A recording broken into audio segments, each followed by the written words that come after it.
Băi, Cibotaru! Ce-ți trebuie? Primește-l la gazdă! Drept! Multă vreme te-am ocolit, iar acum primește-l și vezi să fie sătul. Dar fi cu ce să-o satur? Nu mai bine zi, Bogda proste, că domnul locotenent ți-a adus numai unul. La alții câte 2 ori 3. Bogda proste! Bine ați venit, tovarășe Leonte. Pentru dumneata nu sunt tovarăș Leonte, ci domnul Cibotaru. Cu așa, domn, toate pușcările sunt înfundate. Au fost ele. Dar acum, din ordinul majestății sale, suntem cu toții liberi.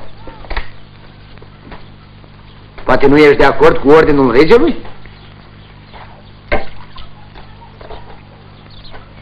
Și apoi uite ce este. Te rog, ia-te înainte să-mi spui dumneata. Bun.